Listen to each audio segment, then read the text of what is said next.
What's going on, guys? You're watching The Hungry Handgunner, and today I'm going to hit you with these 5 things that you can be doing to be a better self-defender during the ammo shortage.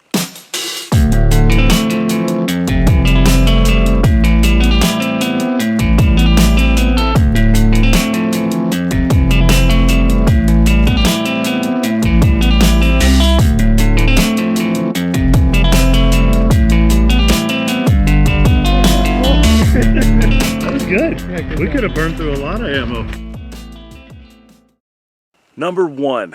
This one is one that a lot of us don't like doing when ammo is cheap, and we find ourselves really doing when ammo is either expensive or hard to find.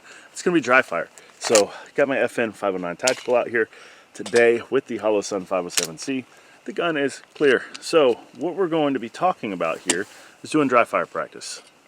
Basically, acting like you're shooting without ammo. For those that don't know, not insulting your intelligence, we were all learning what dry fire meant at some point. So one of the good things to do, especially with a lot of the firearms out there, and I just think it's a valuable tool to keep around anyway, is a snap cap. It's basically an inert round built to the same specifications, in this case 9x19, and it goes in your magazines. You take your firearm, you put your snap cap in, and then you can do things like practice your trigger squeeze without, well, I didn't go far enough, there we go, without potentially having your firing pin going and impacting part of the chamber, or not having anything to stop it, so that as it necks up there on the firing pin, as is known to happen with these 509s, you could break your firing pin if you don't use a snap cap. There's a Facebook group for these. They argue about that all the time. It's cheap. They're normally like 20 bucks for like 5 of them. I think you can get them on Amazon. Why wouldn't you, right? So snap caps, good thing to have. And you can do dry fire practice. And it's helpful. You'll learn the reset point on your firearm. You don't have to rack the slide all the way back. But it does help you learn that trigger a little bit.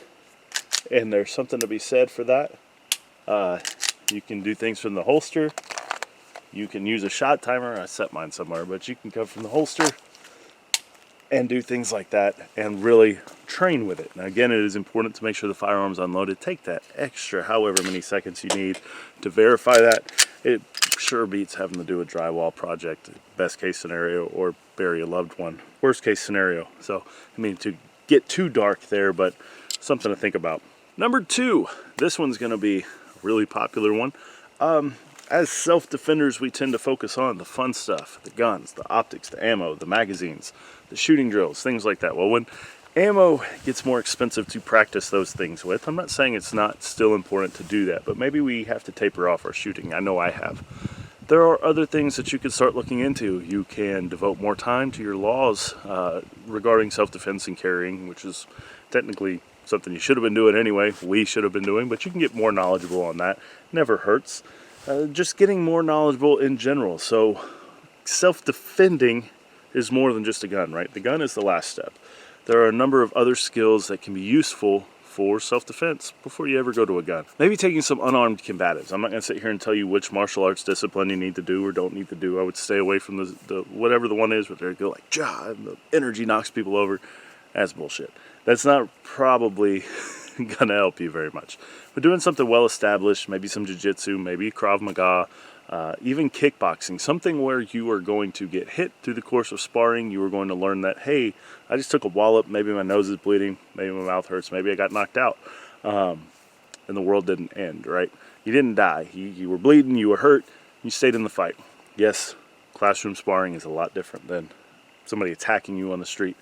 But that is the basis for learning that, number 1, you're not made of glass. You can take a hit most of the time and be okay. Stay in the fight. Don't panic. Even if your nose is broken, even if you're gushing blood, you don't have a choice. You got to stay in the fight. So that can help there. It can also help with your physical fitness, which myself included, sometimes we tend to neglect. So number 2 on the list, find an auxiliary skill other than just shooting with self-defense. And learn that. Take the time, invest the resources if need be, and learn up. Number 3 kind of falls in with number 2, but I wanted it to be a standalone thing because I feel like we overlook this so much in the self-defense community. We are very, very passionate about learning how to potentially deal damage to preserve our lives or the lives of loved ones. But how about repairing that damage? Now, I'm not saying you need to go and enroll and become an EMT. But a basic stop the bleed class, basic first aid, CPR, things like that, that's good.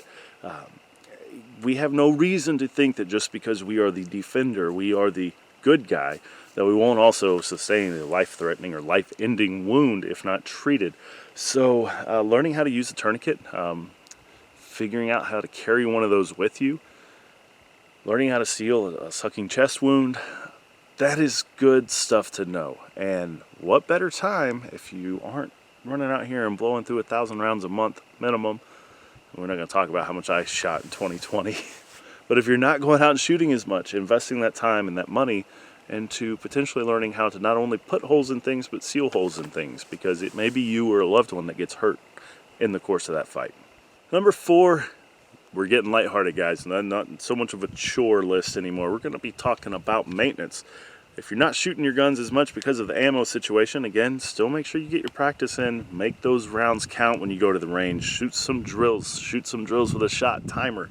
Make those rounds worth every penny in terms of training value. Don't just go out and plink around, or do if your wallet and whatnot is set up that way. Go do that. But if you are feeling the ammo crunch, make those rounds count. But instead of blowing that money, maybe it's time to do some upgrades. Maybe it's time to order some mundane parts for your gun, right? Recoil spring, recoil assembly, firing pin, things like that. Keep them on hand. Go ahead and invest in them now. Ideally, when things go back to normal and we start getting high round counts on our guns again, well, hey, you've already got the stuff you need to perform that regular maintenance. So think of it like doing an oil change on your car. It takes a little bit longer to get there with firearms for most of us, but once you do, you'll have the parts on hand. You'll be set up to maintain that gun. Tear it all the way down. Learn how to tear it all the way down. Take a look, check for any premature wear in your components, replace as needed. Just kind of a field day, as we call it in the military. Get everything cleaned out, good to go. Make sure that you're prepared. Number 5, this one's going to be a little controversial, but I'm going to say learn from this. Now, we had a lot of new gun owners in 2019, 2020, 2021, starting off the same way. These are people that typically hadn't been involved with firearms, either people that didn't realize what ammo went for, or that ammo could get scarce, whatever. You guys kind of get a pass on this one. You guys are good. For the rest of us, we need to learn from this. Even myself, with things like what happened in 2012 and after various high-profile shootings, I thought I was prepared. Turns out, not as prepared as I thought I was. So I'm not immune from this. I am learning. I am a reloader. I naively, I guess, assumed that reloading components wouldn't take the same kind of demand that loaded ammunition does. So I have bullets, I have brass, I have powder.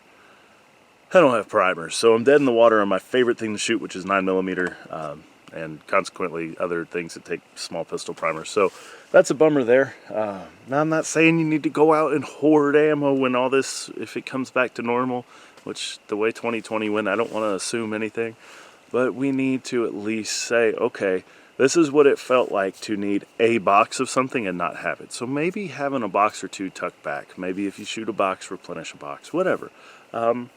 Be prudent. Don't run out here and go nuts and sell off a kidney. Go to Mexico, sell a kidney, come back. None of that stuff.